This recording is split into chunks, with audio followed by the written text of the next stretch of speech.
मैं डॉक्टर मोहम्मद उस्मान आप तमाम हजरात की खिदमत में हाजिर हूँ। आप तमाम हजरात के सुख दुख का साथी डॉक्टर मोहम्मद उस्मान। आज हम बात करने वाले हैं, एक नया टॉपिक है स्पॉन्डिलाइटिस। हाँ, सबसे पहले ज़रूरत है कि स्पॉन्डिलाइटिस को समझ लेते हैं कि स्पॉन्डिलाइटिस क्या होता है। स्पॉन्डिलाइटिस एक तरह का नर्व पेन है, हड्डियों में या नसों में जो दर्द होता है इसको स्पॉन्डिलाइटिस बोलते हैं। अब स्पॉन्डिलाइटिस भी दो तरह का होता है, एक होता है सर्वाइकल स्पॉन्डिलाइटिस, एक होता है लंबर स्पॉन्डिलाइटिस। तो सबसे पहले समझते हैं कि सर्वाइकल स्पॉन्डिलाइटिस क्या होता है।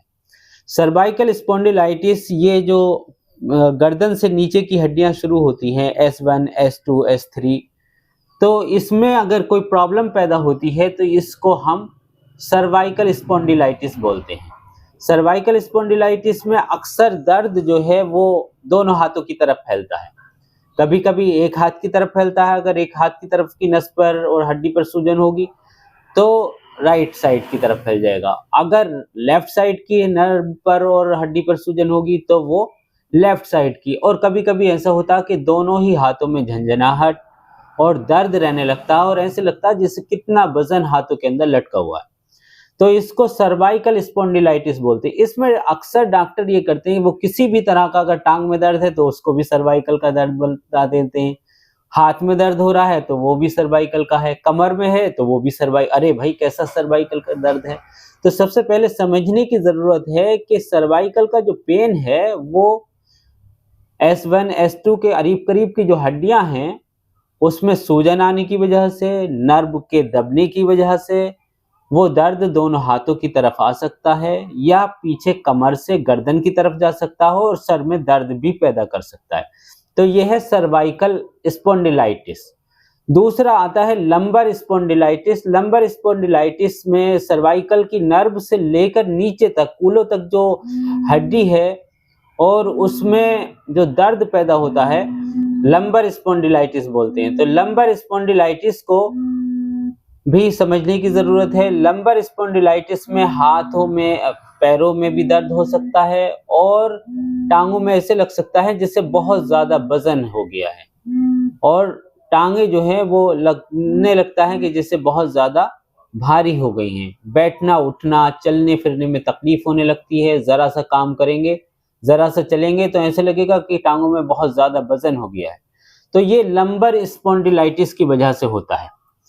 लंबर स्पॉन्डिलाइटिस और सर्वाइकल स्पॉन्डिलाइटिस की होम्योपैथिक में बहुत अच्छी दवाइयां हैं, बहुत अच्छी मेडिसिन है। हमारे क्लिनिक पे बहुत सारे मरीज आए हैं जिसमें लंबर स्पॉन्डिलाइटिस और सर्वाइकल स्पॉन्डिलाइटिस की दोनों प्रॉब्लम हम लोगों ने सॉल्व की है। तो ये तमाम तर प्रॉब्लम्स को हम लोग अक्सर सॉल्व करते रहते हैं। बहुत सारे केसेस हमने इस तरह के किए हैं और इसमें होम्योपैथिक दवाइयाँ बहुत कारआमद साबित होती हैं। होता यह है कि जब आप MRI कराते हैं या एक्सरे कराते हैं तो उसमें आपकी हड्डी या नर्व जो है वो दबी हुई या हड्डी बढ़ी हुई आती है, तो अब डॉक्टर कहते हैं कि इसमें ऑपरेशन कराना होगा। जब आपको डॉक्टर ऑपरेशन के लिए बोलने लगे तो आप होम्योपैथिक की तरफ आ जाइए। जब होम्योपैथिक की तरफ आएंगे तो रफ्ता रफ्ता देखिए, हड्डी को घटाना, नर्व को, हड्डी बढ़ी हुई हड्डी से दबी हुई नर्व को, नस को निकालना आसान खेल काम नहीं है। तो इसमें टाइम लगता है। जिस तरह से रफ्ता रफ्ता वो नस दबी है, चोट लगने की वजह से दबी हो या फिर नर्व पर सूजन आने की वजह से दबी हो, तो इन तमाम चीज़ों को निकालने के लिए टाइम लगता है। उसके लिए होम्योपैथिक की कुछ परफेक्ट मेडिसिन आप तमाम हजरात की खिदमत में हाजिर करूंगा। तो वीडियो के साथ बने रहिए और इन तमाम दवाइयों को देखते रहिए और जो भी लोग इस चीज़ से परेशान हैं उन तमाम लोगों तक ये मैसेज और ये वीडियो पहुंचाइए।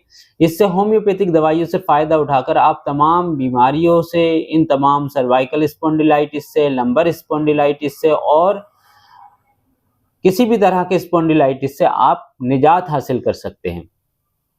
अब आ जाते हैं दवाइयों की तरफ। तो दवाइयों में जो सबसे एक नंबर की मेडिसिन है वो है सिम्फाइटम कर। सिम्फाइटम जो है वो आप क्यू पोटेंसी में ले लीजिए और इसको दिन में 3 मरतबा, सुबह को, दोपहर को, शाम को 5-5 बूंद से लेकर 10 बूंद तक आप इसको इस्तेमाल कर सकते हैं। इससे बहुत जल्दी रिजल्ट आने लगेंगे और आपको बहुत जल्दी इससे फायदा होने लगेगा। दर्द में रफ्ता रफ्ता आराम आने लगेगा और रफ्ता रफ्ता आपका दर्द जो है वो खत्म हो जाएगा। दूसरे नंबर पर आपको सुबह खाली पेट एक मेडिसिन लेनी है, आर्निका 200। आर्निका 200 अगर आप खाली पेट ले लेते हैं तो इससे किसी भी तरह की चोट की वजह से अगर स्पॉन्डिलाइटिस हो गया है आपको, तो उसमें बहुत फायदा मिलेगा। रफ्ता रफ्ता ये पेन जो है आपका जाता रहेगा। और दूसरे नंबर पर जो आपको दोपहर को दवाई लेनी है वो है रस्टॉक्स। रस्टॉक्स 200 पोटेंसी में आप ले सकते हैं। इसकी 3 बूंदे थोड़े से पानी में मिलाकर या जबान पर ऐसे ही डालकर थोड़ा सा 1 घूंट पानी ऊपर से पी सकते हैं। इसको आप दोपहर में ले लीजिए। इससे किसी भी तरह की नर्व पर सूजन है या हड्डी दबने की बढ़ने की वजह से नस दब गई है तो उसके लिए बड़ी फायदेमंद रस्टॉक्स है। मैग्नीशिया फास्फोरिकम। मैग्नीशिया फास्फोरिकम आपको 30 पोटेंसी में लेनी है और इसकी भी थोड़ी सी तकरीबन 3 बूंदे जबान पर 3 बूंदे जबान पर डालनी है और इसको इस्तेमाल करना है शाम को तकरीबन 5-6 बजे के करीब। चौथे नंबर की दवाई आती है जो कल्केरिया फ्लोरिका है। कल्केरिया फ्लोरिका की 6 गोलियां रात को गर्म पानी में सोते टाइम आपको लेनी है और 1 कप पानी खौला लीजिए, उसमें 6 गोलियां डालिए, चम्मच से चलाकर उस पानी को पी लीजिए। और सिम्फाइटम को दिन में 3 मरतबा लेना है।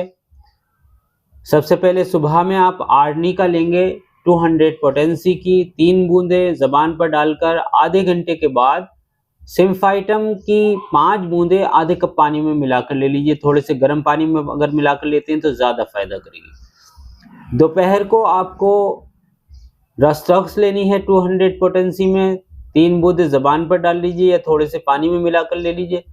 और सिम्फाइटम की 5 से 10 बूंदों तक आप थोड़े से 1 कप पानी में मिलाकर, गर्म पानी में, हल्के से गर्म पानी में मिलाकर आप ले सकते हैं। और तीसरे नंबर की जो दवाई है शाम को 5 या 6 बजे के करीब, मैग्नीशिया फास्फोरिकम, जो दर्द निवारक की तरह काम में आती है होम्योपैथिक में। इससे आपका दर्द रफ्ता रफ्ता आराम आ जाएगा। तो इसको आप 3 बूंदे जबान पर डालकर या थोड़े से पानी में ले लीजिए और सिम्फाइटम की 5 से 10 बूंदों तक शाम को भी आपको लेनी है। और इस तरह से ये तीनों डोजें हो गई हैं। और इसके बाद रात को सोते टाइम कल्केरिया फ्लोरिका की 6 गोलियां, ये याद रखिएगा कि कल्केरिया फ्लोरिका जो है वो आपको 12x में लेनी है। अक्सर 6x में लोग यूज करते हैं। 6x में ना यूज कर आप 12x में अगर इसको यूज करेंगे तो ये दुगना और चौगुना काम करेगी। और थोड़े से गर्म पानी में लेंगे तो ये आपकी जो नस दब गई है, हड्डी बढ़ गई है, उसको रफ्ता रफ्ता सुकेड़ देगी।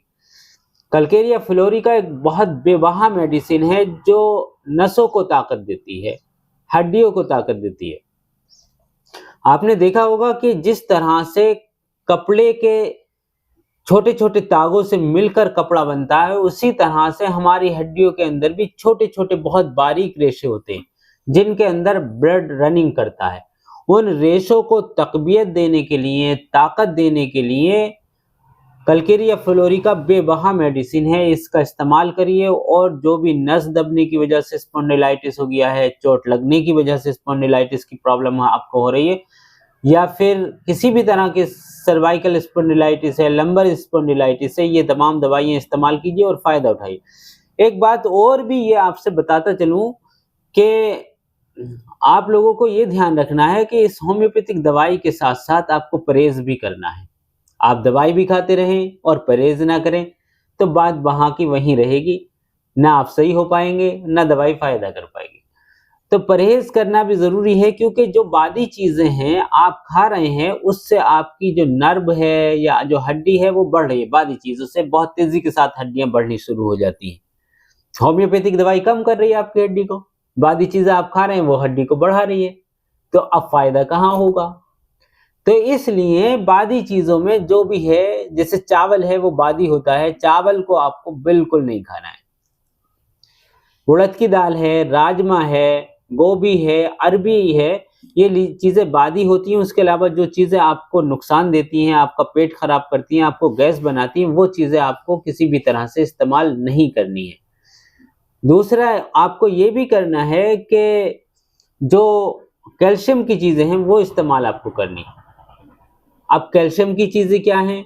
देखिए क्योंकि ये जो प्रॉब्लम है स्पॉन्डिलाइटिस की, ये कैल्शियम की कमी की वजह से या हड्डी में किसी तरह की प्रॉब्लम होने की वजह से पैदा हो रही है।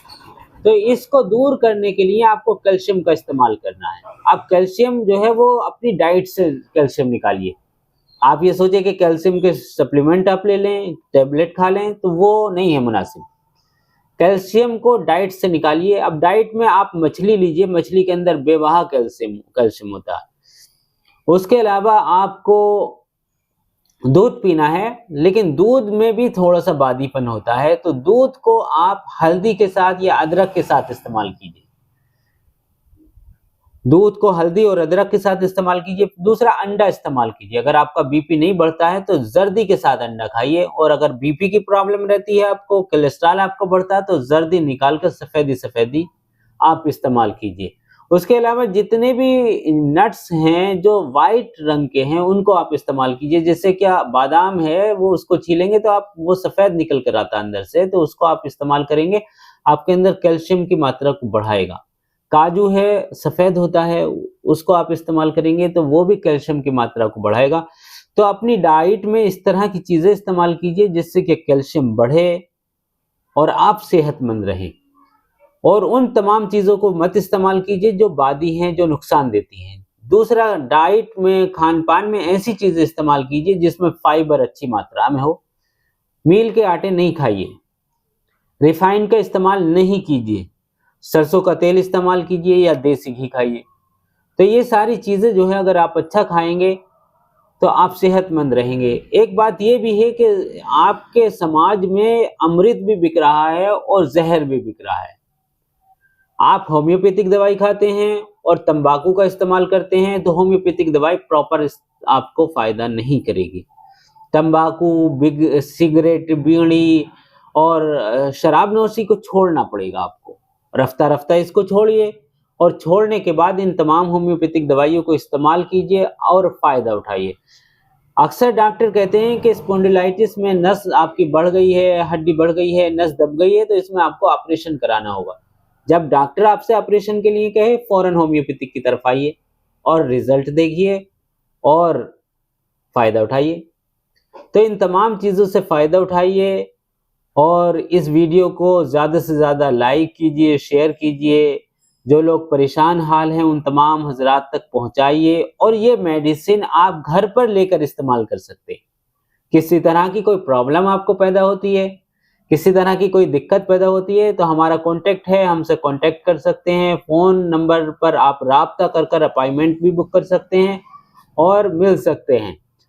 तो बहुत अपना ख़्याल रखिए, खुश रहिए और होम्योपैथिक दवाइयों से फ़ायदा उठाइए। ये दवाइयाँ नुकसान नहीं देती हैं, किसी तरह का कोई साइड इफ़ेक्ट इनका नहीं है।